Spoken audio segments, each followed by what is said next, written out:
It's time for the Daly Planet Podcast show. So sit back, relax, and give us a go. Scott and Matt and maybe a guest have undertaken an epic pod quest. We're gonna ramble on about movies and books and television and directors and film festivals and this really long list of stuff that I know nothing about, but they gave it to me and they really wanted me to read through it. And that's all I can really say about it, but it's gonna be great. Okay, start the show. Hello, and welcome to the Daly Planet Podcast, your weekly podcast for all things movies, TV, books, and anything else we feel like talking about. My name is Scott Daly, I am your host, and I'm joined, as always, by my co-host, Matt Freeman. Matt, how are you today? Doing fantastic today, Scott. I'm excited to talk about the upcoming movies for this summer of the year 2016. Yeah, we're doing things a little bit different today. Instead of talking about one movie in depth, we're gonna play our in or out game, but we're gonna play it with every single movie that's on the slate. There are a lot of fun movies coming out, and a lot of movies that look really terrible coming out this summer. We're gonna get to all of them almost, but we're joined by old friend James Gentry to do this. James, welcome back to the podcast. Hey guys, thanks for having me back. Are you there? What? Oh, I'm sorry. You sound like you were going to start to say, you sound like you were starting to say, it's great to be back, and then you just stopped at it's. Oh, I'm sorry. So maybe I was doing something on the other side. Maybe it's not too great. Yeah, there was hesitation there.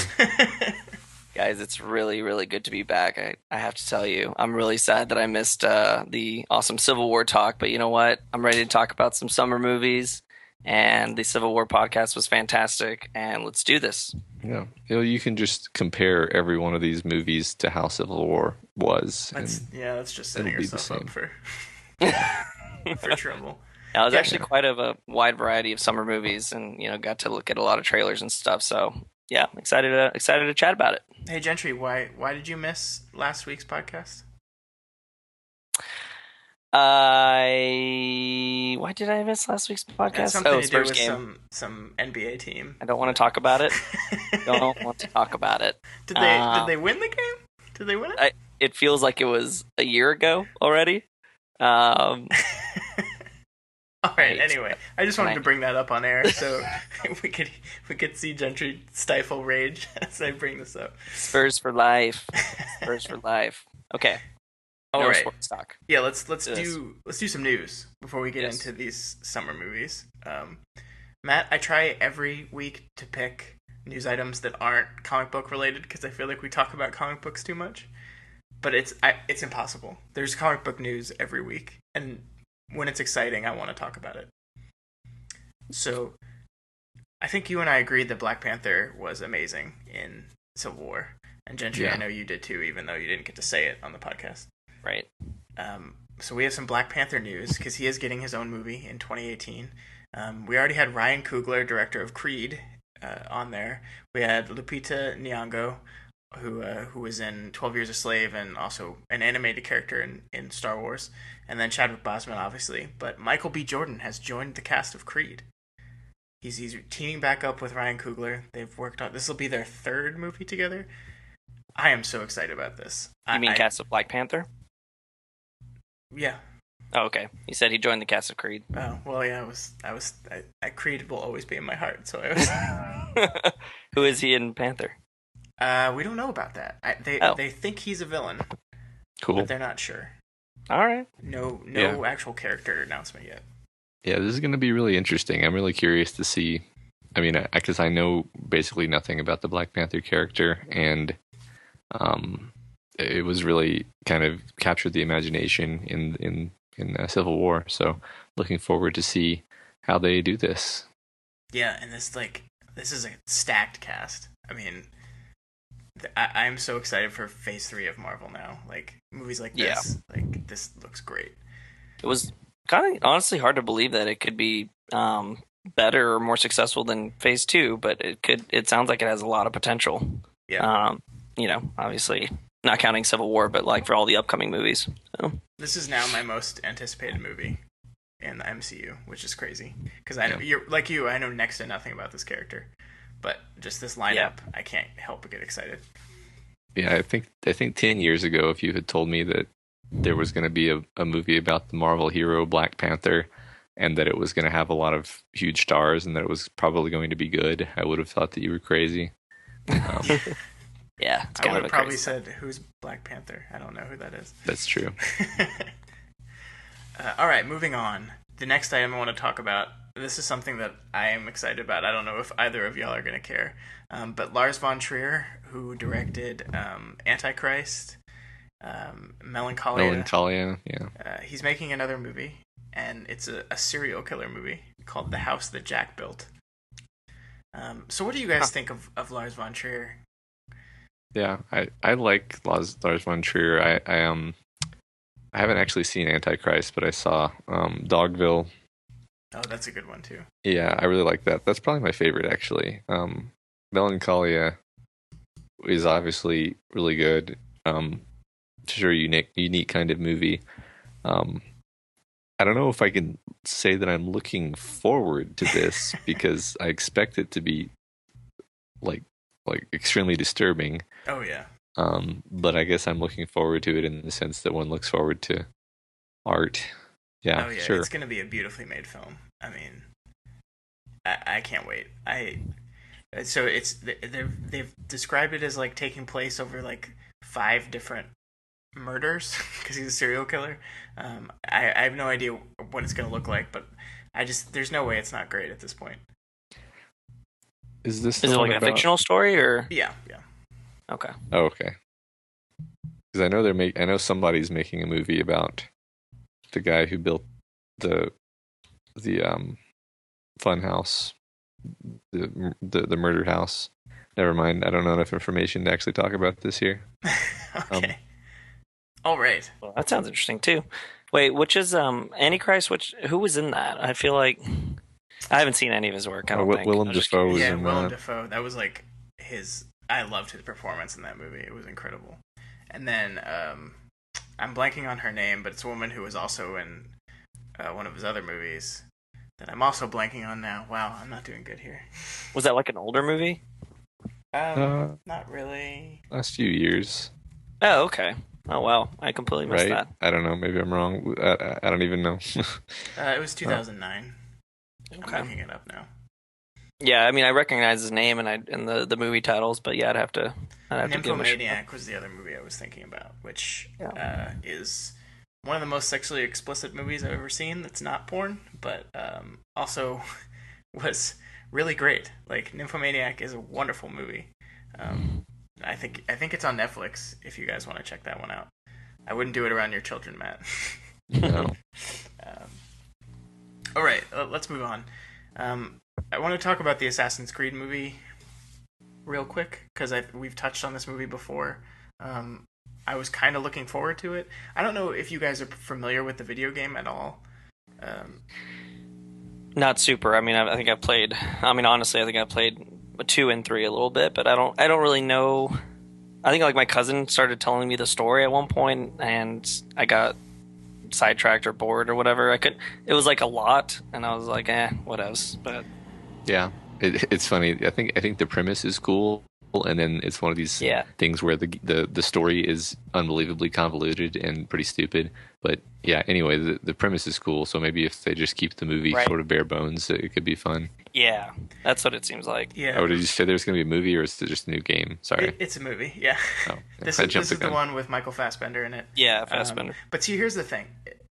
The game, the core conceit of the game is you're a guy who goes into a machine, and the machine takes you back into your ancestor's mind. So, like, there's a guy in 21st century gets in a machine, and he is his great-great-great-grandfather or whatever, who's an assassin in the Middle East. And does he know he's being controlled? Yeah. He's not being controlled, I don't think. Well, I think he's just reliving the experience. Yeah, he's just reliving the experience. Oh, I see. I mean, he can control it to a certain extent, but so the worst parts of the games are when you are in modern times. Like, really? It's boring. It's stupid. Like, the fun of Assassin's Creed is running around in an ancient city, killing people and doing all this stuff. Yeah. The news for this week is that 65% of this movie is going to take place in the modern day. So the most boring part of the game is where they are centering the movie on. What? Why are they doing that? I don't know. I mean, I recall it being pretty fun. I mean, in 2, yeah, I mean, like, the fun parts were obviously running around to whatever Italian city it was or whatever. But yeah, I don't know. I'm pretty skeptical, I guess. I mean, I agree with Matt. Like, if they make the story pretty straightforward, I mean, maybe Fassbender can, give it a nice little shine. But it seems like it can flop pretty quickly. I don't know. Yeah, I mean, they sunk a lot of money into this thing. The trailer came out last week. I don't know if either of y'all saw it.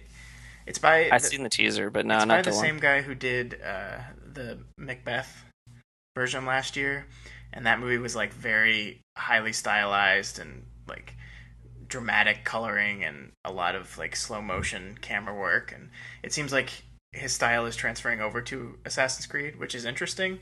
I don't know. I don't care about modern day stuff.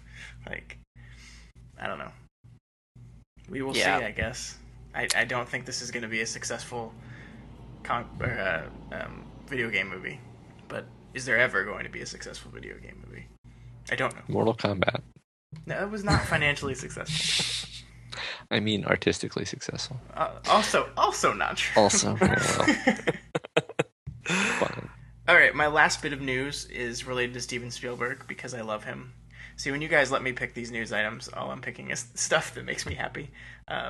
So Steven Spielberg is in the middle of doing his press rounds for the BFG, which is a movie that's coming out this summer, which we're going to talk about in a little bit. But he had an interview where people were asking him about his sequel movies came up, and he had this really great quote that I wanted to read to y'all because I think it embodies everything that's great about Steven Spielberg. So here's the quote. Every movie I make, there's a hurdle to it. I look for things that will scare me. Fear is my fuel. I get to the brink of not really knowing what to do, and that's when I get my best ideas. Confidence is my enemy, and it always has been. My sequels aren't too good as my originals because I go into every sequel I've made, and I'm too confident. The movie made $1 gazillion, which justifies the sequel. So I come in like it's going to be a slam dunk, and I wind up making an inferior movie to the one before. I'm talking about The Lost World and Jurassic Park. He's probably also talking about Indiana Jones 4, but he didn't mention that specifically. I just think that's really cool. I think, first of all, the fact that Spielberg is aware enough to acknowledge and admit when his movies aren't as good as he wants, but that he kind of knows, and I just love this idea of fear is my fuel. Like, I love that. Yeah. Even for like one of the best, a director who like bleeds and breathes the cinematic language, like is constantly living on the edge of, I don't know if this is going to work or not. And I think that's just really cool. Yeah, and I mean, it sort of just makes sense that you're going to come up with more genuinely creative and novel approaches and elements when you're forced to, because you just don't know what to do. Whereas, if you're just making another Jurassic Park movie, then you're like, well, yep, we're going to do the animatronics and the CG and this and that, and it's kind of do another one of those, and then it's missing that secret sauce, which was like spontaneity, I guess. Yeah, very true. We think we should do a Spielberg thing. We haven't done that. I'm writing it down on the list, Matt. Okay, good. An excuse for me to talk about the greatest living director, and I will not back down from that statement. No, I don't know. I'll push back on that. That'll be a discussion. What's nice, like kind of just looking at all his movies, is he doesn't really do a lot of sequels. So, I mean, it makes sense. The times that he does, that at least he can acknowledge that. That's interesting. Yeah, for sure. I'm glad he doesn't make a lot of sequels, because all these on an individual level he has quite a list. So. Yeah, I agree. Yeah. I mean, when you're an artist, why would you make more sequels than you had to? Yeah. All right. Let's move into the main event. Let's talk about summer and the movies, and which ones are going to be good and which ones are going to be bad, and which ones are going to make the most money that aren't Civil War, because we're just going to go ahead and assume that that's going to make the most money. I think what we're gonna do with this, guys, is just go through the calendar, and if there's one that we want to talk about a little more, we can do that. I want to start with this Friday because there's 3 big movies coming out this Friday. I think all the movies like gave Civil War 2 weekends because they were afraid of it, rightfully so. And now the big movies are starting to drop. The biggest one is Angry Birds. So there's an Angry Birds movie coming out in 3 days. This is a ton of huge voice actors in it. I mean, Jason Sudeikis, Sean Penn is a voice in this, Peter Dinklage is a voice in this. I get the feeling that the Angry Birds ship has kind of sailed. Like, is the game popular anymore? No. Yeah. So, I mean, you never see it like on the App Store or anything like that on the trending lists. Yeah, it doesn't seem relevant these days. I'm kind of surprised that. Yeah, I mean the timing just seems. It's like, oh shit, it's a little better late than never, I guess. Yeah. It's probably going to be a pretty funny movie. It's just weird that they chose the Angry Birds vehicle. Yeah. So I was like convinced this movie was going to bomb. But then I was talking to my girlfriend who teaches 5th grade, and all her kids are really excited for this movie. Yeah. So as much as we don't think Angry Birds is relevant in pop culture anymore, apparently kids still freaking love it. Even if they don't play the game anymore, it's still recognizable to them enough to where they like it and want to see it. That's interesting. I was watching when I looked at the trailer. Pretty recently, just out of curiosity, I decided to see how many hits there were, and it's up to 10.5 million on YouTube, which is ridiculous. But yeah, I mean, it looks like it at least has everything in it. It's like eagles and pigs and everything. I don't know. It just looks really, really for like a very young audience. There's this really weird joke in it where 2 of the characters drink pee. Yeah, and. I don't know. It just looks like this really weird movie. It's just like a pee joke, and they're like shooting the pee back and forth between each other's mouths. I mean, they don't know it's pee at the time, but I mean, I guess 5th graders will love pee jokes. It's a little strange. I mean, they're like, oh, he has to, or like this person will save, or the bird will save, whatever, and then they like fling him off of a slingshot, and just like, I mean, like it's like the actual game. Oh yeah, they're going straight for the game with this. They're not. Yeah, but I'm like, what's happening right now? Yeah, no. I'm excited. Oh, okay. Well, Matt, you can see the movie and then report back because I'm gonna skip that one. All right. Next up for this weekend is Neighbors 2, the sequel to Neighbors, which is I think 3 or 4 years ago. Neighbors 2: Sorority Rising. This is directed by Nicholas Stoller, the same guy who did the last movie. I think everyone came back for it too, Efron and Rogan, and there's a bunch of new characters in it. I loved Neighbors. I don't know, Gentry, Matt, did you ever see that movie? Yeah, I didn't see it in theaters, but I thought it was surprisingly great. I think I actually finally saw it last year, and I agree. It was, definitely a surprise, and I was cracking up a lot of the time. So I was very happy with it. Yeah, so I was kind of out on this, though, because I didn't know how a sequel was going to work. But now the reviews are starting to trickle in, and people are being fairly positive about it. So I'm seeing it on Friday. I'm kind of excited about it now. So I'd definitely be interested in seeing it. I was watching a couple of. I actually just randomly ran across a little splice of clips, and Zac Efron's pretty funny.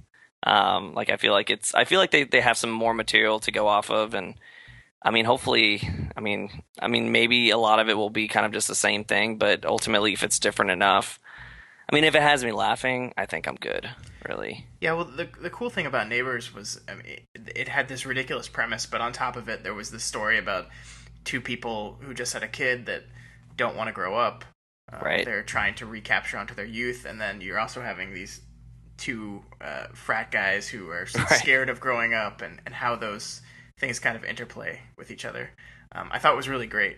So I don't know. I'm curious to see if this movie can do the same thing, have a kind of ridiculous core conceit, but at the same time, say something interesting under it. And we'll see. I'm excited to see. I think this movie's going to do pretty well too. This will definitely be a success. Yeah, I mean, based off the trailer, I'm not sure a lot of the some of the jokes that the sorority girls say. I don't know if they're gonna like all hit home compared to what I saw in the first one. But in terms of like everybody together, I'm sure there'll be some funny moments. So. Yeah. All right, so number 3 for this weekend. I told you it was a stocked weekend. Yeah, this is my problem. May 20th, The Nice Guys, directed by Shane Black. This is a comedy starring Ryan Gosling and Russell Crowe. You've probably already seen previews for it because they're in the middle of their big finishing line push. I love Shane Black. I love Kiss Kiss Bang Bang. Iron Man 3 is great. I love all his, like Lethal Weapon. He wrote, I think, Lethal Weapon 1 and 2, The Long Kiss Goodnight.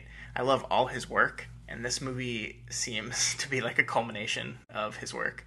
The buddy cop movie with a kind of dark comedy to it. Yeah. I am so excited about this movie. I think everyone needs to see this movie. I hope it makes $1 billion.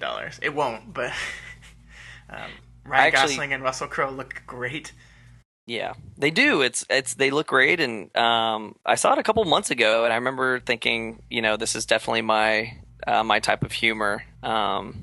I mean, it seems like they'll be working, well together, and it's just nice to see Russell Crowe in something that I feel like could be good after so long. Yeah. And I like that Gosling's kind of embracing like his weird character. Like this is not like a suave. This isn't his drive character. Right. Like he's acting like a wuss, and like he's got the scream and some of the trailers is just perfect. Yeah. It's like these mob and crime elements that turn into these like situations or whatever, and it's always great when you have these characters trying to be kind of serious and end up clumsy, and it ends up I think a lot of times it ends up working out. But yeah, it's kind of stupid characters bumbling through exactly investigations, and it just, I don't know, it works so well. Unfortunately, on a semi-related tangent, they're making a Lethal Weapon show, and the trailer came out for that yesterday. Oh, wow. Gentry, it's so bad looking. What channel is this going to be on? I think it's ABC or Fox, one of the network channels. And they're basically just rebooting Lethal Weapon. I mean, it's Riggs and Murtaugh. With one of the Wayans brothers playing Murtaugh. Oh, my Lord.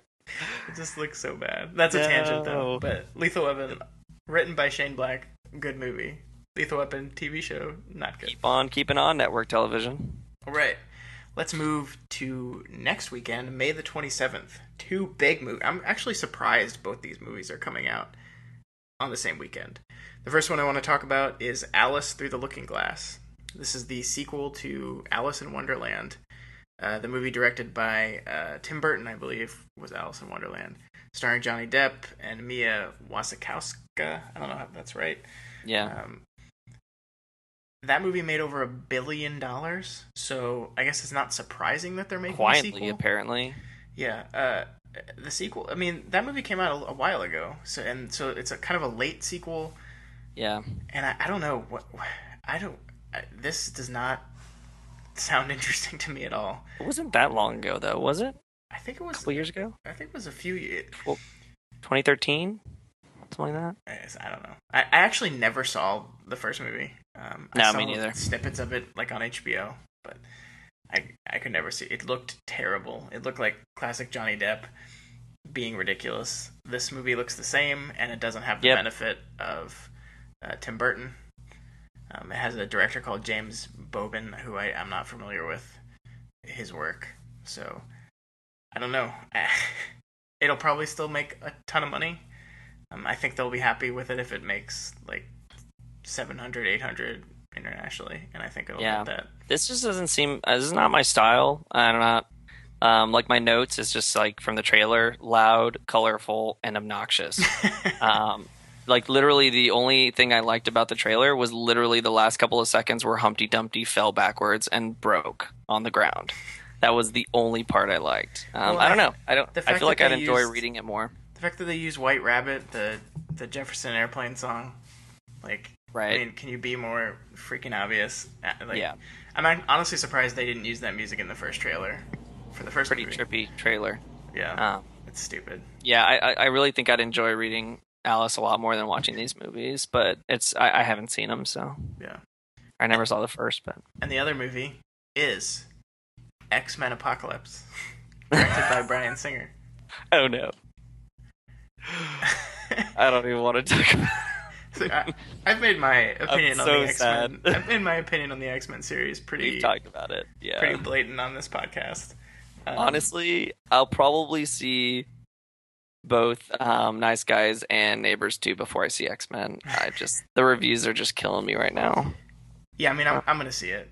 You know me. You got I'm to gonna see go it. see it. I mean, I have to see it. I just don't think Bryan Singer gives a shit about these movies, and he keeps making them. I guess they keep giving him money. I don't know. Like, this movie's set in the 80s. None of what I've seen makes it look like it's set in the 80s. So why do it? I don't know if you heard that the next movie is going to be set in the 90s. So they just don't give a shit about time at all. Wolverine's the latest trailer showed Wolverine in it, so he's going to be in it again. Hooray! Right, but it probably just I feel like that's just a cameo. No, I have no idea. It could be. Yeah. So the childhood me would be sad if the old me did not see it. So I have to see it, but I'm just very down about the whole franchise at this point. Because I liked First Class. I thought First Class had potential to grow into something awesome. Yeah. I agree. And then Bryan Singer took the series back over again and destroyed it. Yeah. And reading about like just how Fassbender and the Mystique character and McAvoy and like they're having like McAvoy seems to be having fun, but the others seem to be like just empty, not just kind of going with through the motions. Well, Mystique's the main character now because Jennifer Lawrence is a huge star, and that's so the dumb. only reason why. It's so dumb. Yeah. Anyways, yeah. Anywho. X-Men Apocalypse, May 27th. I'll see it, but I'm out at the moment. So I am really surprised that these two big movies are releasing the same day. It kind of seems like it would be a similar audience, like kids. Maybe younger kids would see the Alice movie. I don't know. Yeah. Yeah. I don't know. I guess if I was young like now, again, yeah. I guess I'd obviously be seeing X-Men, but probably not Alice. It seems like you guys don't have enough X-Men nostalgia. because I'm very excited about Apocalypse. I hope it's great for your sake, but it's not going to be. I'm going in it with just, with some popcorn. Just like, let's just do this action thing. Let's see some Quicksilver. Yeah, I'm excited about Quicksilver. I've read that it has Batman versus Superman syndrome, it's just a dreary monologue filled mess. Right. Well, damn you, Bryan Singer. Yeah. Okay.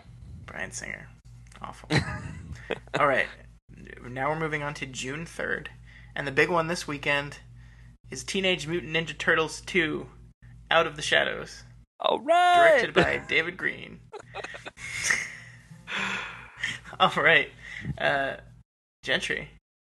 Yeah. Did you see the first Teenage Mutant Ninja Turtles movie? The reboot, I guess. I think I passed out watching it. I saw it at my house, and I think whatever. Netflix. In the theater, they were so boring. You passed out watching it. Yeah, I probably would have. No, I just recall it being kind of silly and goofy, and me, kind of bashing it when we did talk about it. I guess a couple months ago on the podcast, but I don't know. Like I told you earlier, I saw the second trailer, and it kind of changed my attitude a little bit. It looks, I think I'm on board with it being more fun than I'm giving the whole idea credit for. And it's not even because of, anything from my childhood or anything. I'm not, like a, truth or whatever, elitist or whatever. You can't really be with the Ninja Turtles. They're so silly. So like really just kind of like watching this particular trailer, knowing now what the premise is and about, the ooze, it's changing, it can change them into humans. Like at least there's something to look at now. And I don't know. I don't know if I'll see it in theaters. I don't think I will. But, if you come back and you're like, dude, it's so ridiculous, it's fun, and you have to see it just to see it. If this is like I will not be doing that, so you don't have to worry. if this is like a Pacific Rim reaction, that would maybe... Don't you dare compare these two movies. I know, don't compare but you know Pacific... what I mean. Yeah, no, I understand. But because I was very down about Pacific Rim just from watching the trailer, it just looked crazy. Like I didn't think it was gonna be. I was gonna like it as much as I did, and I never saw it in theaters. But like, if you came back and said like, go see it, then I would trust you and I would probably see it. But it's really hard. Like this one's on the edge for me. Yeah, like you said, I think they're embracing the ridiculousness of the cartoon a little more in this movie. Like there's the turtle van. You've got Bebop and Rocksteady back. You've got Krang, I think, is in this. Like they're fully embracing the ridiculous campy nature of the cartoon, which I think is what the first movie should have done and got there in moments. I think, I don't know if you remember it, but the moment when all the turtles are riding up the elevator at the end of the movie and then they just start beatboxing. Right. That's great. It's a good moment. And I wish the rest of the movie was like that, and it wasn't. I think the turtle designs are still terrible. Like, really awful. Right. But yeah, I don't know. I think it's going to do okay. The first movie made a fair amount of money, which is obviously why there's a sequel. I think there's enough people that watch this show as a kid and see Bebop and Rocksteady in a trailer, and we'll go see it because of that. So I think it'll do well. I don't think it's going to bomb. We haven't really talked about a movie that I think is going to bomb yet. But we'll get there next week. I guess maybe I don't know. I'm starting to maybe realize that a Michael Bay produced Ninja Turtles franchise will probably never be my favorite, or maybe I'll hope that it'll come back or someone else will give it a shot in 10 years or something, in a different, not necessarily a serious style. I don't want it to be serious. It doesn't have to be serious, but just something a little different. We'll see. I don't know. It's just like when you watch the trailers, everything just looks so computer generated. Yeah, everything. That's true. And it's like, as much as it's silly and fun, sometimes it becomes too much to where I just can't help but notice it all the time. And hopefully this one will kind of, change my mind a little bit compared to the first. Yeah. All right, no more Turtles talk. Let's move on. No more Turtles. There's a couple more movies coming out this week. We don't really have to talk about them. Me Before You is also coming out June 3rd. That's a movie based on a novel starring the Mother of Dragons as the main role. I read that book. It's really sad. You'll probably cry in this movie. So if you want to go see a movie where you're going to cry, Me Before You. The other movie coming out this week is Popstar Never Stopping. That's the mockumentary. That looks so Lonely funny. Island guys. It looks so good. I can't wait. Are you gonna see that? I am absolutely gonna see it. I feel like I need to see. I'll probably ask a couple of friends to join, but it looks. I'll probably ask the work crew to watch it. It looks so fucking batshit crazy, funny, when they just kind of go through all the people that he knows or what they are to him. Yeah. I was consistently laughing at that point. Yeah, I mean, and Andy Samberg is great. The Lonely Island style of comedy is right up my alley. So this is a movie exactly for me. So that's Popstar, Never Stopping. He's made for this too, by the way. He's totally made for this. Well, he made it, so that's why he's made for it. Yes, good point. Good point. By the way, Me Before You actually looks pretty good, but it's really sad. I'm single and all that. I probably won't be seeing it in theaters. But if I had a girlfriend or if I was married, then I would be thumbs up. Yeah, that's your first really romantic comedy movie of the summer. Which is it a comedy though? I wouldn't even go comedy. Yeah, you're right. Yeah, it just looks actually kind of decent. Yeah. It's based off a really good book. So, all right, June 10th. Moving to June 10th now. We're well into summer. Here's the first bomb alert I have for you, Gentry, because Warcraft comes out on June 10th. This is the Duncan Jones directed movie based on World of Warcraft, the video game. I've been thinking about this one for a while, and I'm gonna see it. It looks interesting.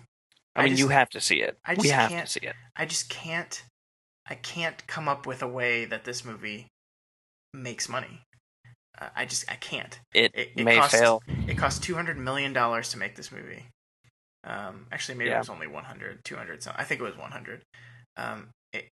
If every person that's subscribed to World of Warcraft right now goes and sees this movie, it will make $15 million. If everyone who's ever played World of Warcraft sees this movie, it'll maybe make 150 million, maybe 200 million worldwide. That's not enough to get back the money they've spent on it. I just, I just even in our nerd friendly, the nerds have won the pop culture war world. Sure. I just don't. It's too nerdy. I think it just people look at the trailers and like my girlfriend goes and sees any movie I ask her to, and I say we're going to see Warcraft, and she's like, "That looks terrible. No, I don't want to see that." So I think that's going to happen a lot. I mean, yeah. I mean, we talked about potential other demos that would be that would see it, and it is a little alarming. I mean, yeah. How much did you say it was? How did it cost to make? 100 million. Oh, that's it? I mean, that's a lot of money. Yeah, that's a lot, but I guess compared to all these other big budget films like Batman or Superman, and but that's not as shocking. That's a vehicle that has two of the biggest known characters in the world. No, I know that's true. Nobody knows who Ogrim Doomhammer is. You're right. I would say that's true. I would say, I mean, I think it can make at least half back, but yeah, I don't know. I mean, to me, like, we're biased, or I'm biased. Like, I just want to, like, I think it could be bad, but I really just want to see the world of Warcraft. Yeah, I mean, really, like, I want to see the Azeroth that I kind of grew up playing. I want to see kind of the different races, and I just want to see some ridiculous, orcs versus humans fighting. But again, it's completely biased. Like, I don't know. I mean, Matt, were you ever like a Blizzard fan at all growing up? Matt might be away. Oh, okay. Well, in case you haven't noticed, he's not been talking. Matt had some emergencies to tend to. I thought he was just being very quiet. No. So basically, putting myself in the shoes of somebody that didn't really play much. Say I played like StarCraft and that's it, or I just knew of Blizzard. I mean, I'd still be interested. From age range like 8 or 10. What's the rating? PG-13? Yeah. Well, whatever. I'd sneak in at like 10 or 11, all the way up to obviously now. Just because, or okay, say not a big fan or anything. So say maybe to like 20 or 21. I mean, that's still a pretty big age range. Yeah, I don't know. We'll see. That's all the dads and the moms that have to take the kids. I don't know. I'm predicting. You're predicting like a major bomb. It sounds like. Yeah. I'm gonna predict kind of like, steady, but sure,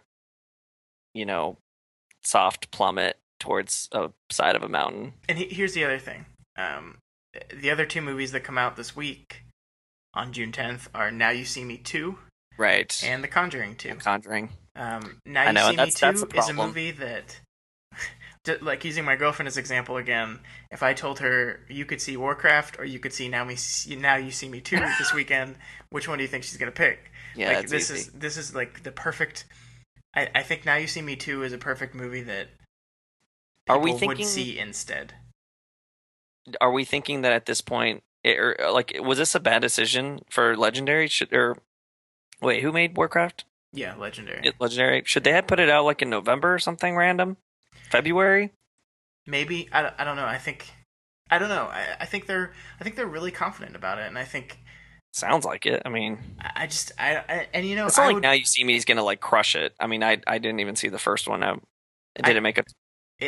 Look. They've already announced Now You See Me 3, so these movies do very well, and they attract it's a family movie. You can take your kids to this movie. It's fun. There's magic. Oh look, it's a movie with fun magic and a weird world. That's exactly like Warcraft, except not with weird CG orc-looking things. Like, I don't know. And then, good point. The week after this movie comes out, Finding Dory comes out, which is a family movie that everyone's going to go see. So, right. Not only Finding is this movie is not going to have staying power, and I think it'll have a good opening weekend, and I think that'll be it, and it'll be gone. But what if it is okay? And then all the nerds run into all the other nerds, and then just starts a nerd brush fire, and every video game playing nerd decides to see it. That's very possible.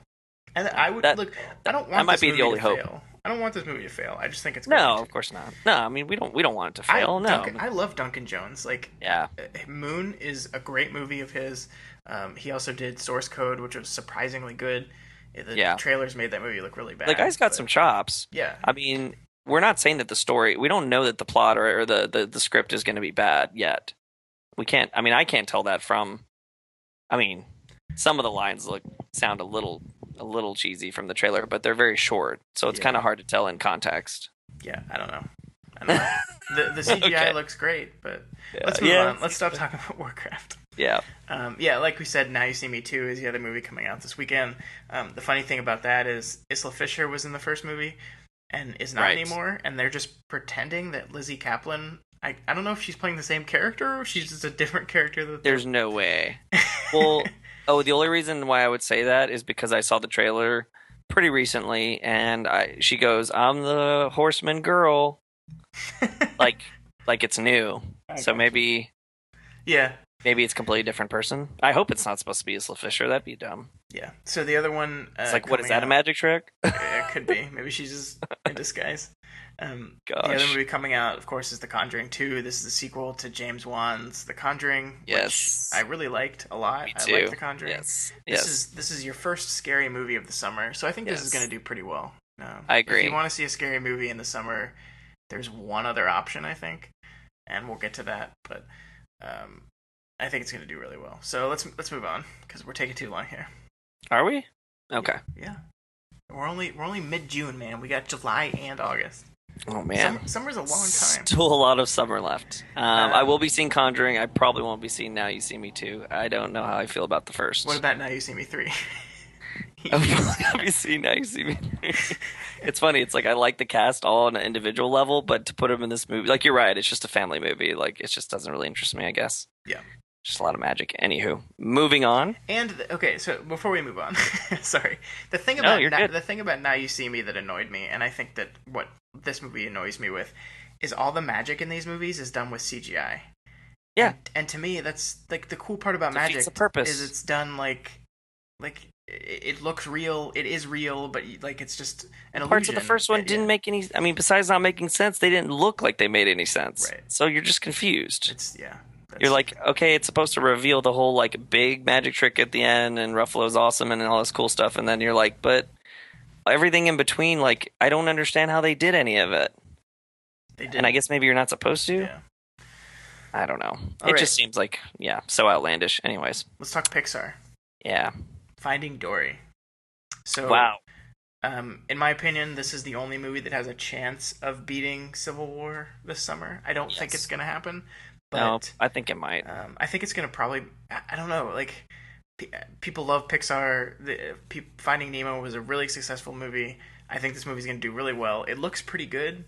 Yeah. I think there was a showing that showed the first 15 or 30 minutes to a bunch of critics a month ago or so, and they all said it was like devastating in classic Pixar form, but really good too. So I don't know. Yeah. My notes were, it's Finding Nemo Part 2. Yeah. And then I put, I don't think I've talked to anyone ever that disliked the first. Ever. Right. But at the same time, Pixar's sequels have never been, with the exception of maybe the Toy Story movie series, Pixar sequels have never been as good as... And I didn't really like Toy Story 2 that much. Yeah, but I didn't either. The third one was the good one. Right. So, I don't know. Yeah. It seems good. I mean, it seems funny. Like it's just like you can do so much with the ocean. Like you really can. Like you can combine, you have all these comedy and, these kids things, but you actually have like the science of it, like you actually do get to see this marine life and they try to like kind of, I don't know, obviously in a lot of cases, they're not saying true to the animal, but like, you at least get to see some of these animals function as animals in a funny, kid-friendly way type of thing. And I don't know. It's always fresh, I think. Apparently the crazy part about this movie is the octopus.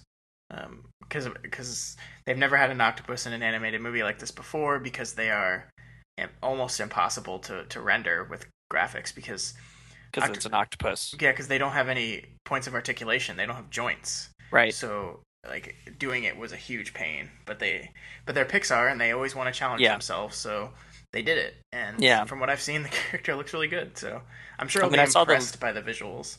Right. Yeah. I saw for like the little quick clip from the sync. Yeah. Yeah. Go get him. The other movie coming out on the 17th of June is Central Intelligence. This is directed by Ross and Michael Thurber, who did Dodgeball and We're the Millers. This is the Kevin Hart and The Rock comedy action movie. I saw this trailer. I like this Kevin Hart more than what I've seen of Kevin Hart recently. I don't like any Kevin Hart, so I like The Rock a lot. He looks at least a little serious. And when he's serious, he's actually kind of funny. Yeah, I know. You got to give it to him. Like, he actually has some funny moments. To me, it's when he's dumb or like when he's trying to be like forcefully funny is when he's stupid and it's not funny. Or at least in my opinion. The best part of Kevin Hart movies is the other person. Will Ferrell playing off Kevin Hart was funny. But that was because Will Ferrell is a comedic genius. I mean, I could be on board with that, right? The Rock he's funny. I think he looks funny in this, but this movie just, I don't know. It just looks kind of uninspired, and I don't know. I mean, it looks a little random, a little unnecessary, kind of just out of nowhere. I mean, yeah, I would agree. Uninspired is a good word, but like. But I'm sure it's going to make its money because these movies do very well. Yeah. So I don't know. I don't know if there's much more to say. Yeah, there's really not. I mean, it's just another random buddy cop. I'm in the CIA movie. You know. Yeah. I was bullied. So that beginning looks kind of. I mean, it's. I mean, like what was that? With him, The Rock CGI to be fat, singing in the shower. I don't know what I was looking at. That's it. That's what it was. So great. I think I have a sneaking suspicion that will be the only funny part of the movie. It's like a YouTube animation gone wrong or something. Anyways, yeah. Next is June 24th. Independence Day Resurgence. Of course, I'm excited. Hey, Matt's back. Hey. So you are excited about this one, Matt? This is Roland Emmerich back in the series that made him. I mean, was he? He was famous for this. I don't know if I'm actually excited. I'm curious because Independence Day, I did like when I was 11 or however old. It's a classic action movie. Yeah, and I think maybe if this movie is made in the correct spirit and watched in the correct spirit, then it could be pretty fun. In the same way that you can still watch Independence Day and it's pretty fun because it has just the right amount of kind of lightheartedness and gives you the disaster porn that you're after. So this could be good, and it's direct, and it's Roland Emmerich again. So he obviously understood what made the first one work. So unless he just like forgot, since then, been a long time. Yeah, I mean, if anything, we might get like a Frank Miller, BC. Not Frank Miller. Oh God, what's the Mad Max director? George Miller, where like he has become a master in his old age and can now. That's good. It's very possible, and I don't see it. Well, when we did the In or Out on this one, I was out then. Yeah. Nothing that I've seen in the marketing has put me back in. I still like Crazy Bill Pullman, but that's about it. I think just hoping they work in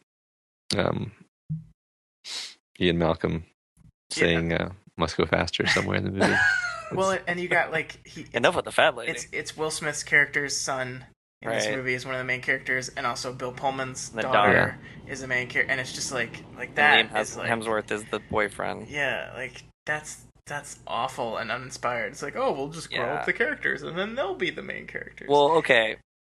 I mean, so the original one out of all the disaster films, it's probably one of the best action disaster movies out there. Yeah, it's one of those movies that I put on in the background, or my friend will put on in the background, for 4th of July or whatever, and we will literally quote every line and just laugh and make fun of it. My only notes were, good CGI vomit buffet, awesomely terrible one-liners, and Bill Pullman. That's pretty much it. Oh, Guys, sorry, go ahead. Did you notice they brought Brent Spiner back somehow? Yeah, they did? I guess he didn't die.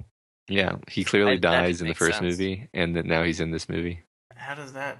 I don't I don't know. Like, was he just unconscious or something? Yeah, maybe he was just unconscious and not breathing. I mean, where's Adam Baldwin while you're at it? Yeah. Crazy.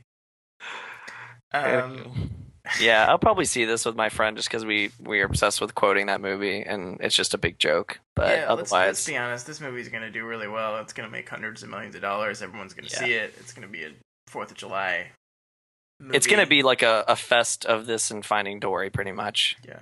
So I think I will say that I did watch Movie Bob's Really That Good video on this, and it did kind of convince me that the first Independence Day is actually a really good movie.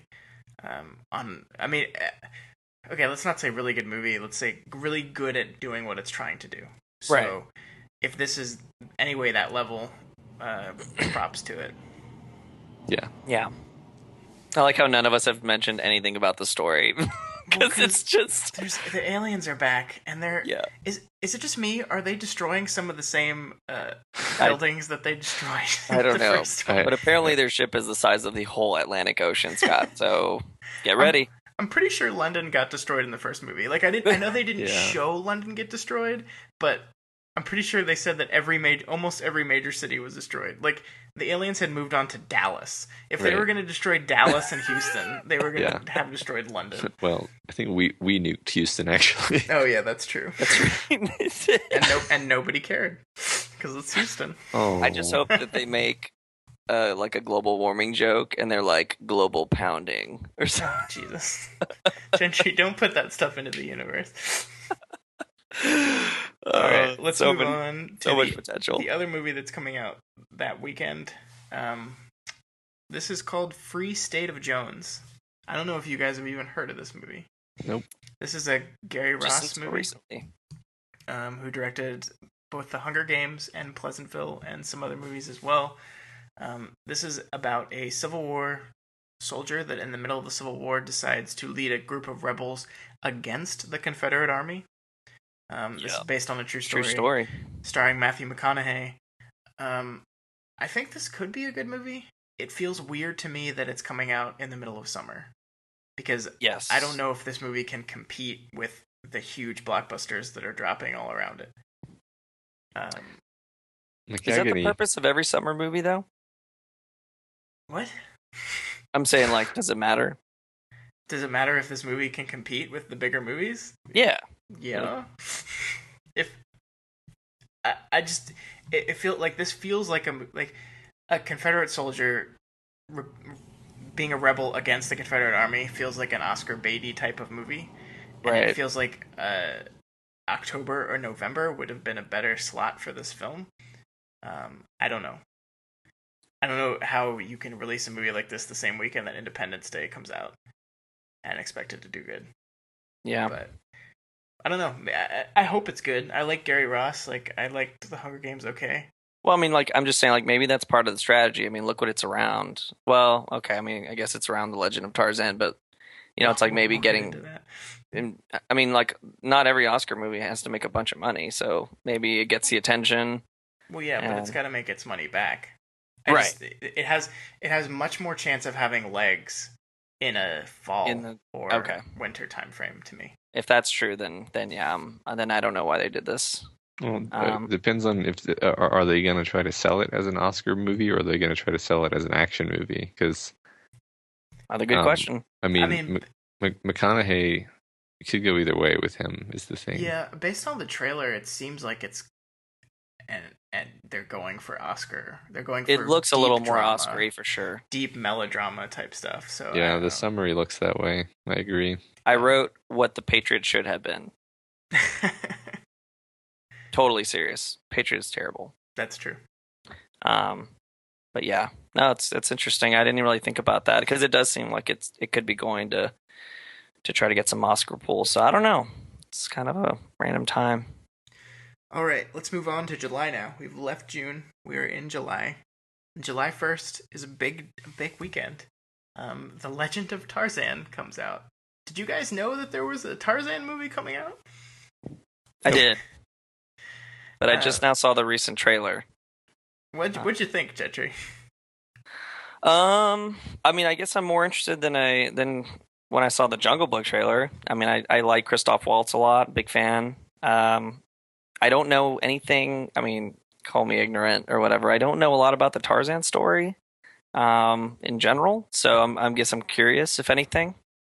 And yeah, I mean, it just seems like a lot more CGI more very good animal CGI, more action scenes, a romance. We'll see. I don't know if I'll see it. I mean, I'll probably see it in theaters. I think we'll. I'm not sure yet. I think this movie is gonna bomb. Really? Yeah. It hasn't been marketed very well. No one. Definitely not marketed well. I guarantee you, nobody knows this movie exists except for people like me who spend all day on movie websites. There's a lot of ladies that like Skarsgård. Yeah, but they have to know it exists. There's a lot of True Blood fans out there. This has Margot Robbie in it, and she's huge right now, and no one's talking about this movie. I mean, David Yates is directing it. He did all the late Harry Potter movies. He's doing the new Harry Potter movies. He's a big time director. I don't know. It's just this is a movie that I know had a lot of production issues. They had to delay it multiple times. The budget ballooned to crazy expensive levels. It just has bomb written all over it. And I think it's going to happen. I think Tarzan movies, I mean, it's not like there's a big Tarzan dollar out there that people are fighting over. It's right. Especially, did y'all ever take the original one in 99? Success? Sorry, go ahead. Oh no, I'm sorry. I was just wondering if y'all we were pretty young, but the cartoon in 99, I don't think I really took to that either. But I mean, it was okay, but you're still limited to the Tarzan story, which is an okay story, but it's not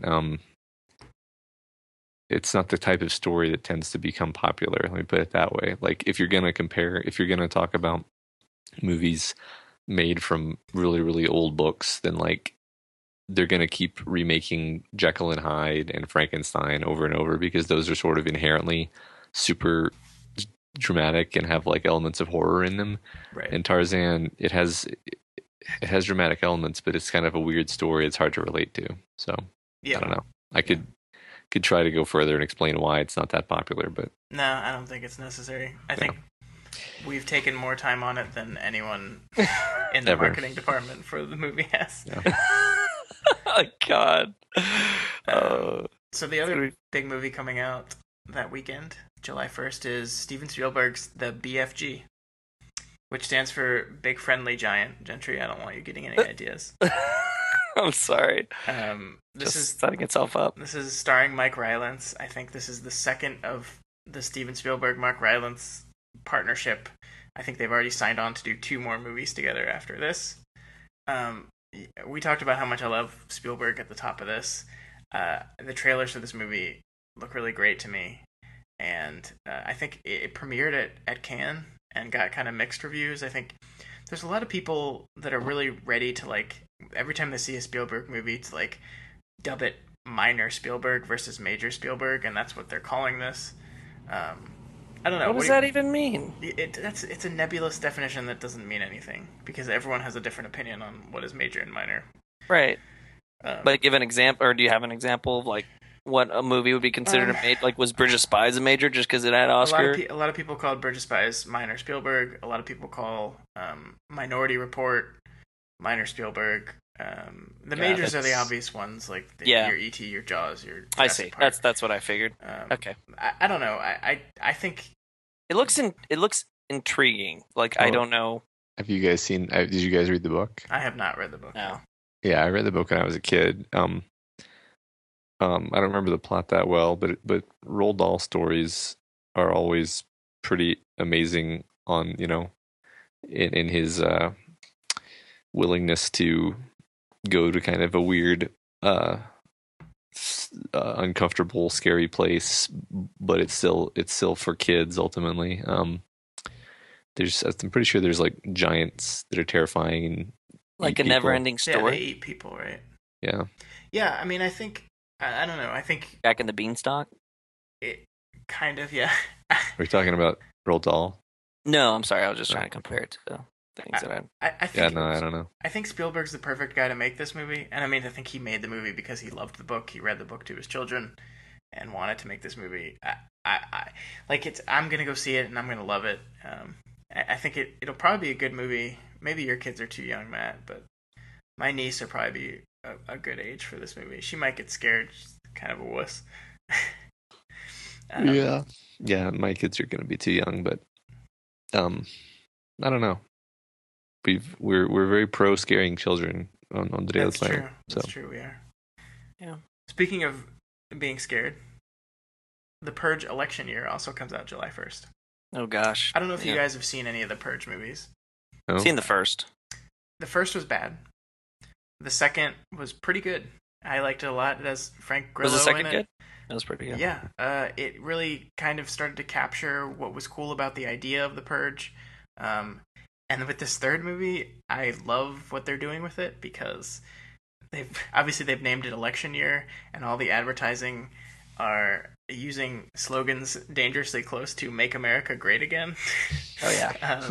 So they're kind of latching on to the political climate we're in right now, and this movie seems to really get into the politics of the Purge. Like in the Purge Anarchy, and even the first one, it was very obvious that this was just another method of the rich, powerful people to control the poor people of the world, and they're really embracing that. I don't know. I think it's a fun concept, and I like where they're going with it. So I think this is probably going to be a good movie. I don't know if it's going to do super well. Yeah. I might wait a little, or I might just kind of wait to hear back. Just read a review or two. I might give it a shot if the horror crew's down for it. It kind of it wasn't even a feel, but it just watching the trailer reminded me of like The Purge plus White House Down equals this movie. Yeah, that's probably true. I mean, it's not a knock on it or anything. That's just kind of the way it looked in terms of what's happening in the in the clips or whatever. But yeah, I mean, I like the idea. I'm glad that it's at least evolved into kind of going from the original family now to like kind of the way the politics works and stuff, which kind of keeps things interesting, keeps you thinking. Yep. But all right, July 8th, the next week after that, is The Secret Lives of Pets, another animated movie. This is basically Toy Story with pets. It's what your pets do when you're not around. Yeah. This is another kids movie that I think is probably going to do really well because it's looks like it has some funny moments. Yeah. I mean, it could be funny. Pretty funny for adults too. And every time I see this trailer in theaters, all the kids I'm with lose it. So I think this is going to be one of those. Kids love dogs, man. Yeah, you take your this is just enough time after Finding Dory. I think that if you want to take your kids to the movies, this is the movie to do it.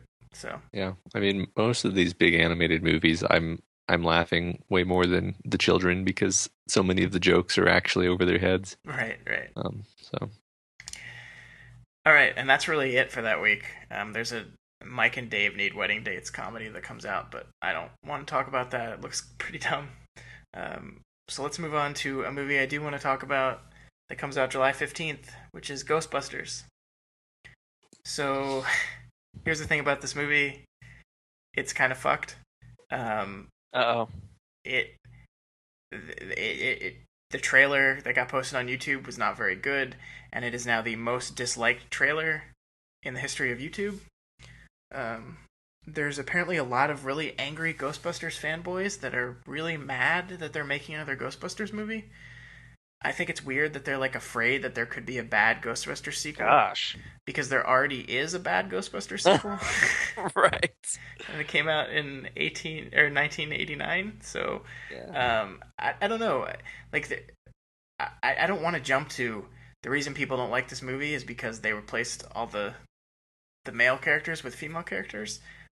But it kind of feels that way. I mean, like, we live in a world of reboots and remakes. Like every movie is a reboot and a remake in some way now. And this is apparently the movie where the nerdy fans just say, no, this is too far.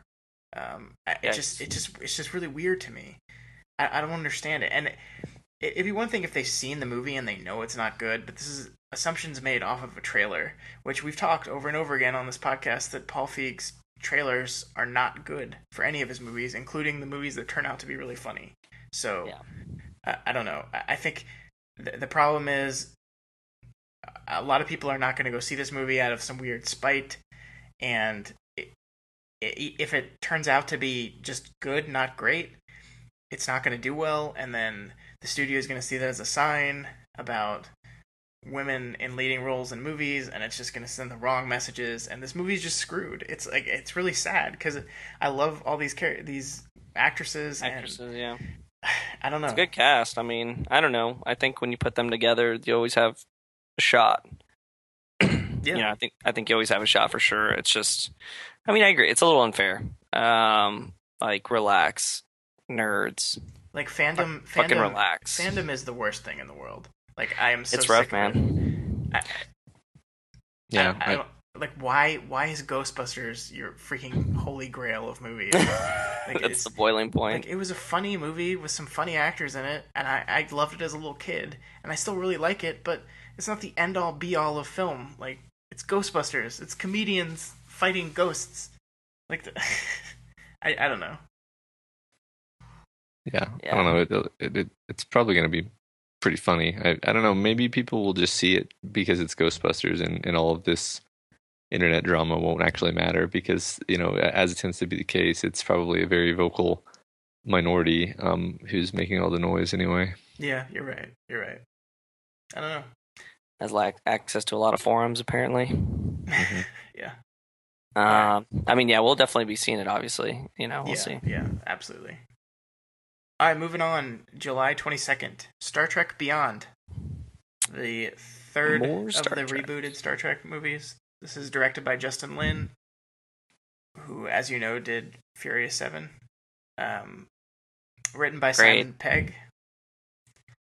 So we've only seen one trailer for this, and it was a pretty mixed trailer. I loved it. Some people didn't. I don't know. I like these new Star Trek movies. I thought Into Darkness was not great, but I really, really liked the first one. And if this builds more on the first one than it does on that misstep in the middle, that I completely blame J.J. Abrams for, I think it could be a good movie. I don't know.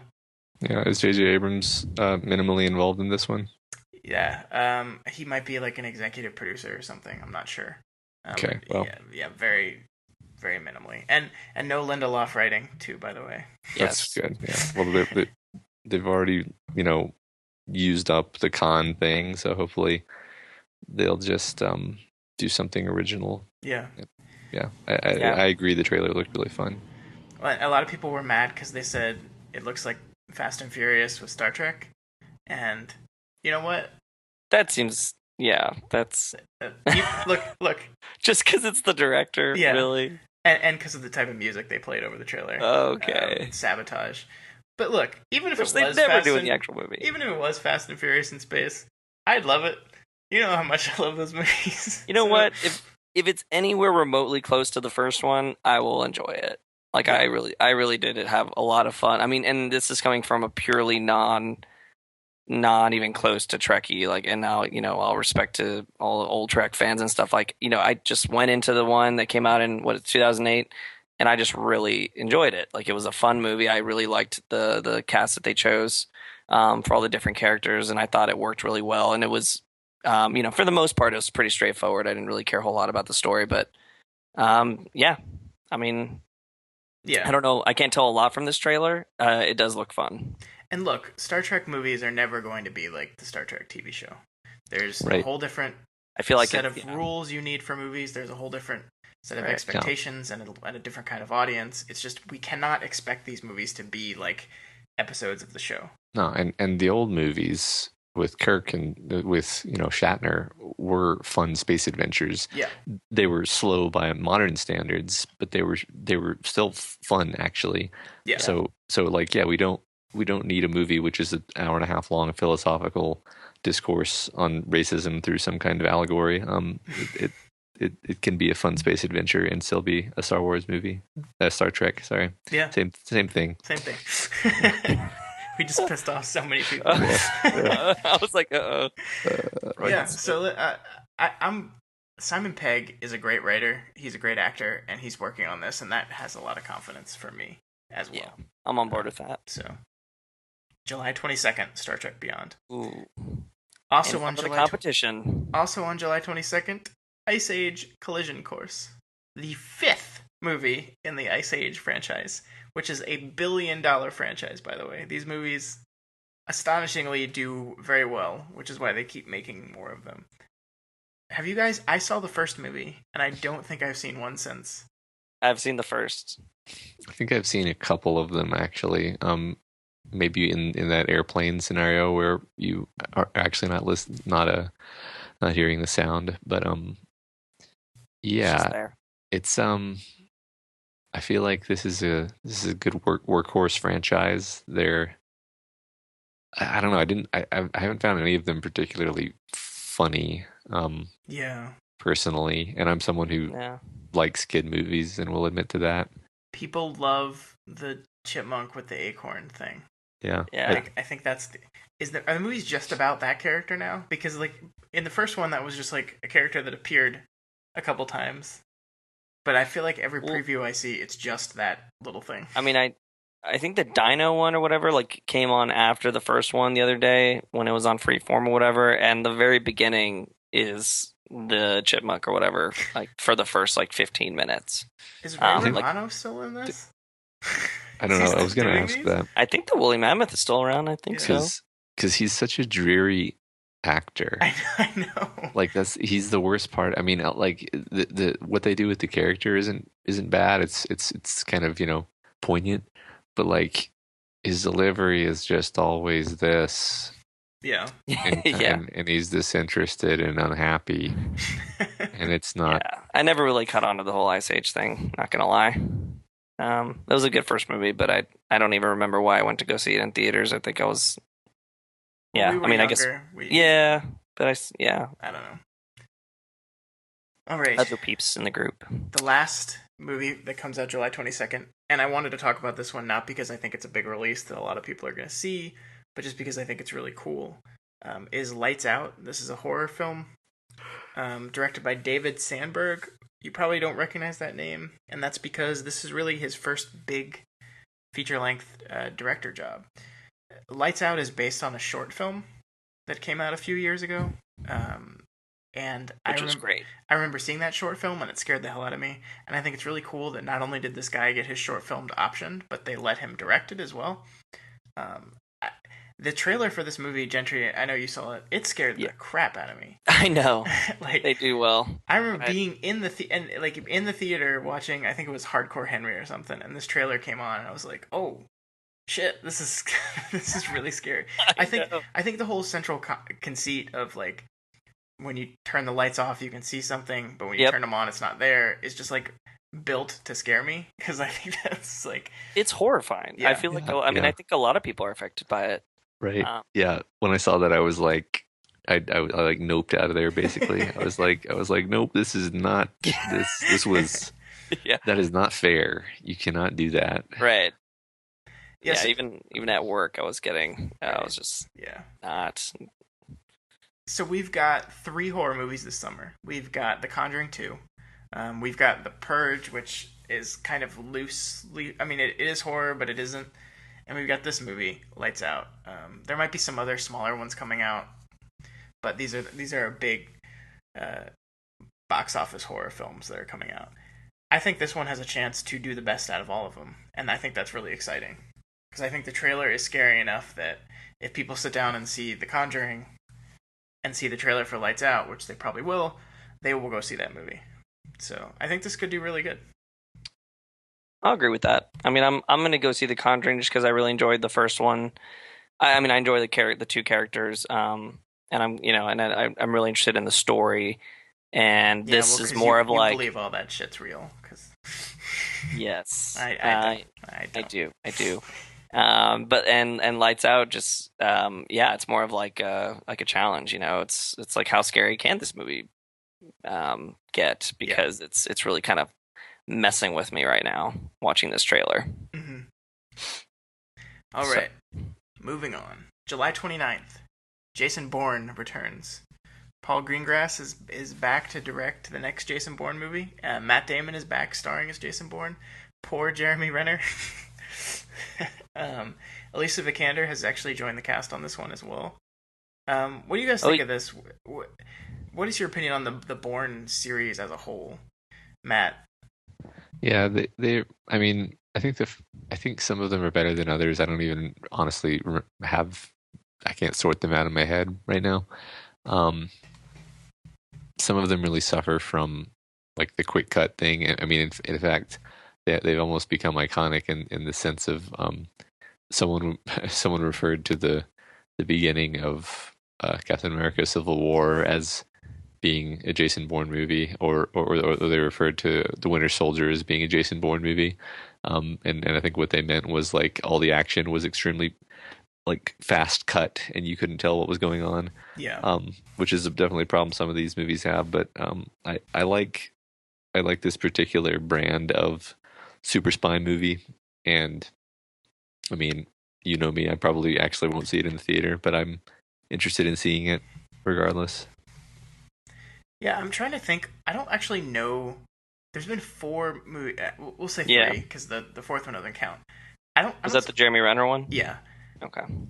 If you paid me money, I don't know if I could say what the plot of the Jason Bourne trilogy is. I mean, besides the fact that he was a soldier that was trained to do this thing. I remember the name Treadstone vaguely. Uh-huh. And then he But forgot. Treadstone was just a cover, Scott. Oh, of course.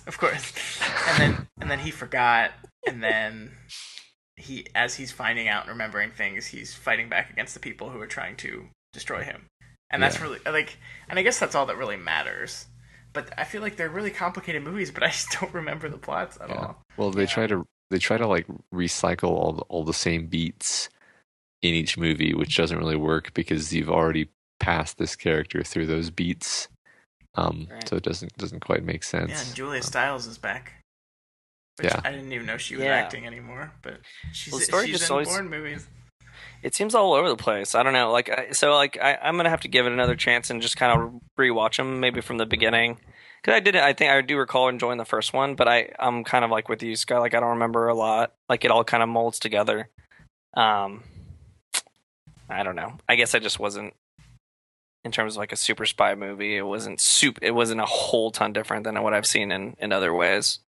Other movies, but we'll see. I think it's going to do well, though. I think people are ready for a new Bourne movie. People love Matt Damon. I feel like the quick cut action stuff did get to a really bad point in the second one, to the point where I was like, I have no idea what just took place. And I think it was literally 3 minutes, and then a guy was dead. It was like inside an apartment or something, if I recall. But I just need to give him, like, I'm indifferent right now for this one. I think if I'm gonna rewatch the rest, and maybe from there we'll see. But all right, let's move on to August 5th and David Ayer's Suicide Squad. We've talked about Suicide Squad a lot on this podcast because we talk about comic books all the time. I was in on this movie from the beginning. I'm very interested to see what this movie ends up being. The big news that came out this week that we didn't talk about was that Margot Robbie's character, Harley Quinn, is getting her own spin-off film based on this. So I think WB is really doubling down on this movie. Is it going to be good, though? What do you guys think? I mean, I approach this like I do with every DC movie, just kind of pretty low expectations. I think it looks fun. I mean, I think it looks, it's a very, very creative idea, just kind of a very different, it's always fun to kind of see like the villain's approach, as not necessarily the good guy, but just as almost like a neutral, chaotic neutral type of group, having a specific objective, and then, we'll see, maybe get to know him a little bit. I'll probably see it in theaters. I don't know what to expect at all, really. It just looks like it just seems like it's being marketed at 13-year-olds. And I don't know if that means that it's for 13-year-olds or what exactly. That's And I'm very also possible. I'm also not saying I'm incapable of enjoying something that's made for 13-year-olds, but it doesn't really feel like it's for me, I guess is what I'm trying to say. Yeah, and I think that's very fair. I think this Y'all is. think?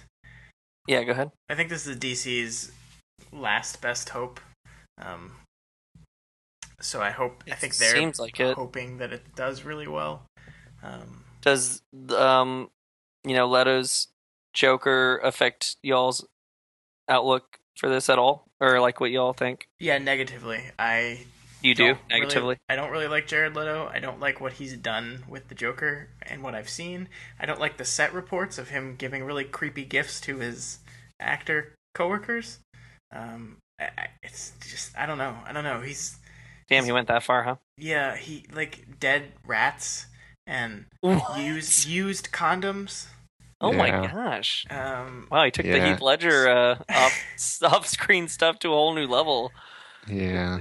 I don't know. Yeah, I mean, it seems it literally reminds me of like the video game cartoony Joker, with like the really big smile and the really big teeth. I mean, that's fine. I don't know. I don't have this mythic sense of what the Joker should be. No, So- for sure.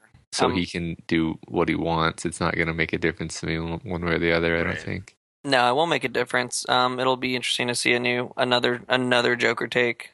Yeah, You I know. agree. And this is going to be Interesting, yeah. the canonical DC expanded universe Joker. So I don't know. Yeah. Unless they kill him at the end, which we can only hope. Or unless it's really the Red Hood. Oh yeah, that stupid theory. Yeah, well, I guess they wouldn't really be saying much. I mean, besides like Margot Robbie's like spin-off, they wouldn't already be saying how many of these they're going to make, that type of thing. No, yeah, no. I mean, but getting Will Smith, like, it's a pretty big deal, right? Yeah.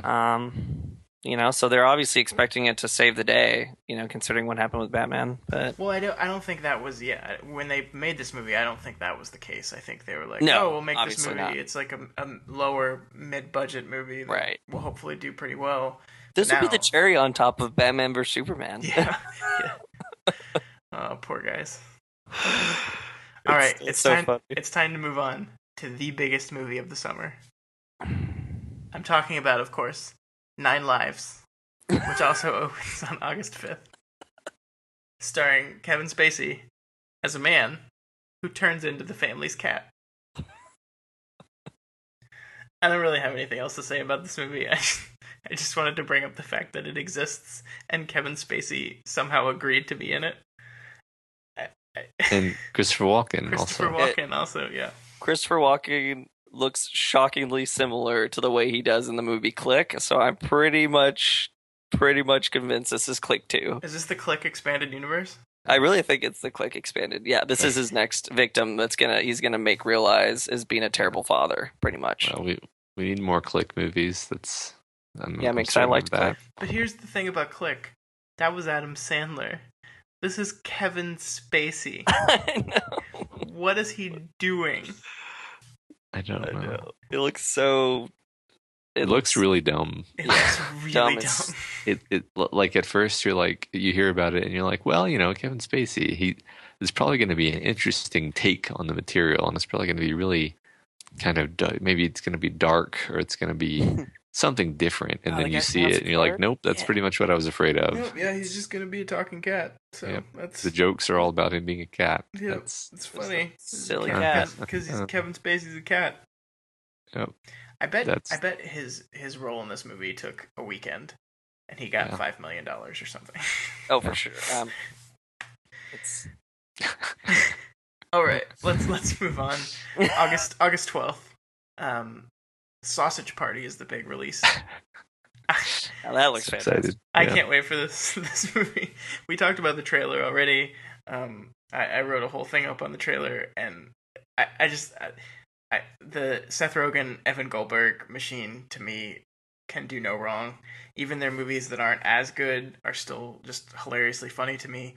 And this looks like top tier Goldberg Rogen material. I don't know what else to say about this. It's a rated R cartoon that's coming at the tail end of summer. I think it has a very real chance of doing very well. It will attract a lot of people who have not yet gone back to school, but are ready to see a really funny comedy. I don't know. I think it's going to do really well, and I think it's going to be really great.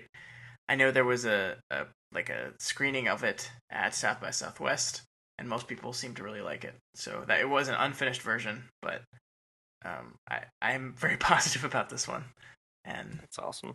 I think we'll be seeing it in the theater, right, Gentry? Oh yeah, for sure. Matt, you probably not, unfortunately. Absolutely. Probably not, but It looks I wish really I could. funny. I think the audience just needs to take a look at the trailer. Yeah, absolutely.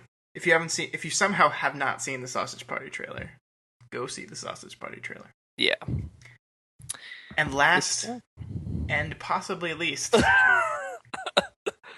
we have the remake of one of the most winningest Oscar movies of all time. The desecration of a movie title. Ben-Hur is being remade by the director that brought us Abraham Lincoln Vampire Hunter and Wanted. So I'm gonna defend this. Okay, go for it. No. So actually, I remember we talked about the trailer for this one before, and we all agreed that it was extremely terrible. But at the time, I didn't know that this was from this director. And he's really good at making ridiculously over-the-top action with just the right amount of tongue-in-cheek, where you're laughing along with the ridiculous things that are happening, and just remaining just the right level of entertained and engaged. So it's possible that this is a bad script, and it's possible that Ben-Hur is just not the right property for his particular set of skills. But I like this director, so I've decided to be open-minded about this one. Well, that's really refreshing to hear. I appreciate that. I will elect to take the opposite route and say that this movie looks absolutely terrible. It's an uninspired reboot of a property, and I know we talked about Fast and the Furious in space. This looks like Fast and the Furious with chariots.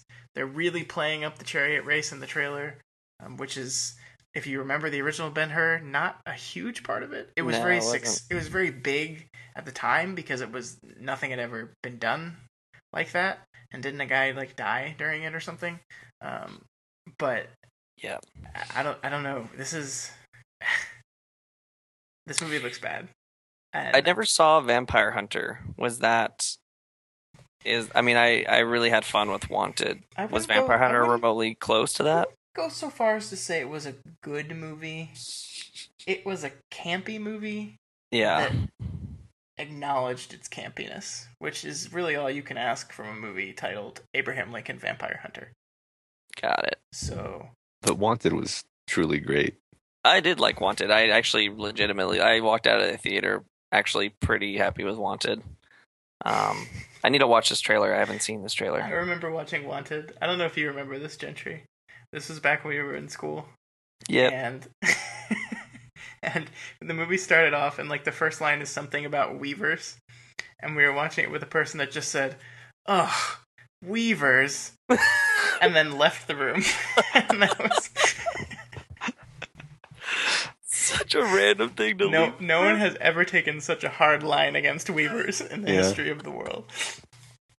Yeah, that's it. So anyway, that's summer. We end on Ben-Hur. I think we can all agree that Captain America: Civil War is probably going to be the highest performing movie of the summer at the box office. It's doing better than Age of Ultron right now. Not the weekends, but the daily reports for during the week. So I don't think it's going to quite hit 1.5 billion or whatever Ultron hit, but it's definitely going to clear 1 billion. It'll probably do 1.2, 1.3, and I don't know if Finding Dory does better than that. So yeah, I agree. I think Finding Dory could be the only one to compete with it, and I have a hard time seeing it go that high, if that's the case, if that's a projection. Do you see any dark horses in here that could blow up and be way bigger? Because no one thought Jurassic World was going to be as big as it was last year. That's true. That's very true. I can see Angry Birds. Big shocker, because that movie sucked. Angry Birds could be big. Independence Day could be big. It could. Independence Day could end up being really I was big. gonna say, if anything, maybe Independence Day. I guess Angry Birds. I don't know. I think it's gonna do okay. I don't Yeah. know. Yeah, it seems a little I mean, too. Like the way I look at it when thinking about what movies are going to make the money is what market cross section is it exposed to, and any movie that includes kids is automatically exposing itself to a greater number of potential viewers. The Yeah, question that's very is true. it going to compel those viewers to go see it? Right. Right. So I don't know. That's why there's a question mark there. I think Suicide Squad has a chance of Yeah, I agree. ending up in the top 3. And it could blow up. If that's even remotely a good movie, that could do very well. It could be another Deadpool. Yeah. Yeah, I agree with that. I don't think it'll make remotely as much money as. I don't think anything will come close to Dory or. Captain America. Yeah, Captain America, but So neither of y'all Suicide think X-Men Apocalypse is gonna do really God well? bless it. I mean, I think X-Men. I mean, I think it could be like top 5 just because of the name.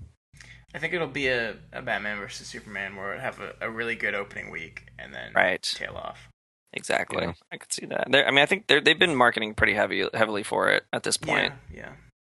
So it's got the attention. And, how many people actually care about a good X-Men movie? It doesn't seem like a lot. Looking at kind of like the way The Last Stand and all that ended up, it just really hasn't stopped, with all the Wolverine movies and everything. So it's going to continue. So I think, yeah, you have it could. I could see it maybe in the top 3, but my guess is, I think if anything, Suicide Squad would have more potential to Yeah. pass that. Yeah, I agree. Um, All right, well that's it. That's the summer. I think it's a good one. I think there were more movies I was excited about last summer, but I don't know. I think there's some good movies in here that I'm gonna really enjoy watching. I'm really interested to see how movies like Warcraft do. yeah. Yeah, me too.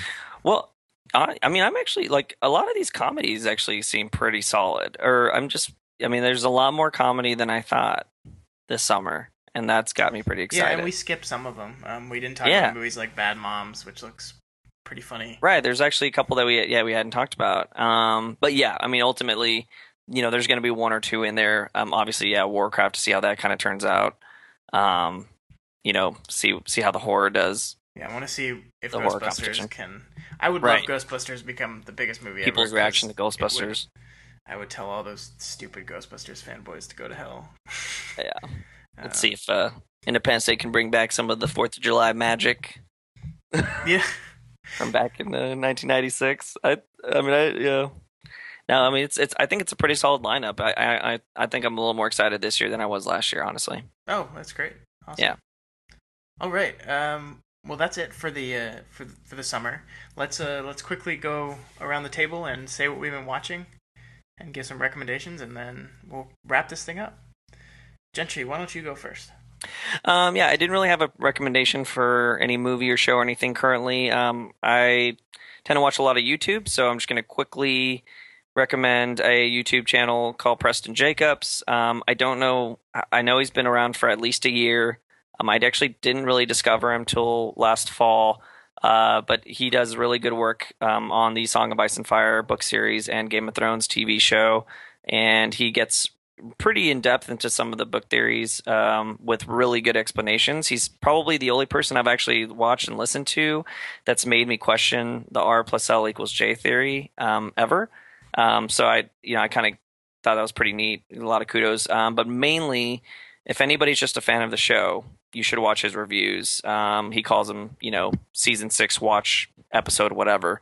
And it's just, he kind of, it's a very light but smart, analysis of the show. And yeah, he does get pretty critical, but he does it very tongue in cheek. And, I end up laughing more because ultimately I'm going to enjoy the show. So if anybody's kind of looking for Game of Thrones extra, watching, I recommend Preston Jacobs as a channel. That's awesome. After you read our discussions. Yeah. Oh, of course. But of course. Yeah, Our I'll discussion definitely check first. that out. That sounds fun. Matt, what about you? I watched Creed finally after you recommended it so much when it came out. And I did like it. Just I like assuming that you thought it was the best movie ever. yes.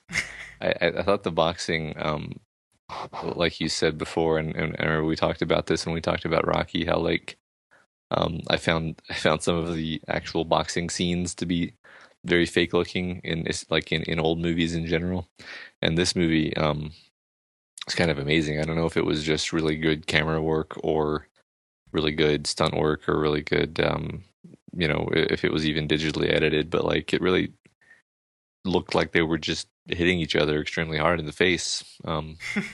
So I thought that was They were in some cases. yeah. Michael B. I Jordan got dropped at one point.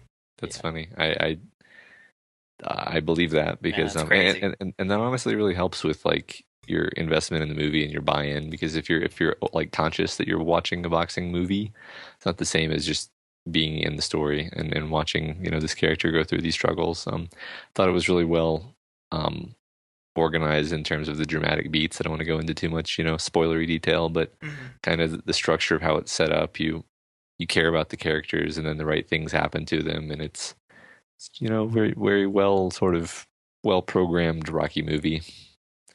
And Sylvester Stallone is great. Just I'm continually amazed at how he can just like be perfectly Rocky. He just like turns it on and he's Rocky. Yeah. It's however many decades later, he's just like, yep, this is the character. Do you think he should have won the Oscar? Honestly, I don't remember who he was competing against. Mark Rylance in Bridge of Spies is who won it. Oh, yes. Because I was not impressed. Yeah. By his quote acting. Good. Yeah, I'm glad you liked it. Did you catch that second boxing fight in the middle of the movie was a oneer? It was all one take. I don't think I did catch that. No, I didn't catch that. But I can actually like replay it in my memory, which means that it was a oneer because yeah. Yeah, it was really well done. I think they did it 13 times, that whole scene, the whole match, and I think they used the 12th take. That's funny. But yeah, it's pretty cool. I love that movie so much. But I knew I was going to anyway. But all right, the thing I wanted to talk about real quick was a horror movie that's currently on Netflix. It's called Hush. The concept of this movie is a deaf woman lives out alone in the middle of the woods, and some guy comes and starts like stalking her and trying to kill her, and it's the horror movie is what plays out with that. It's really cool. The deaf concept is something that hasn't really been done before, I don't think, and it uses it very effectively in the movie. Like there's times when she's trying to creep away from the guy, but she can't hear like if he's around, or like you think about all these horror situations and how much hearing where the bad guy is. How much sound makes a difference. Yeah. And this is a movie where she doesn't have any benefit of that, but she also uses it to her advantage in times. It's just really well done. It's really well crafted. Interesting. I wonder how do they, like, is the movie silent or no?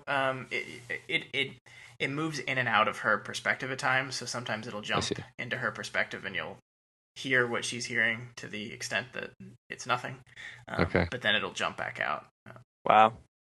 Cool. Sounds like a fresh, nice concept right there. It's pretty scary too. Yeah. It's on Netflix.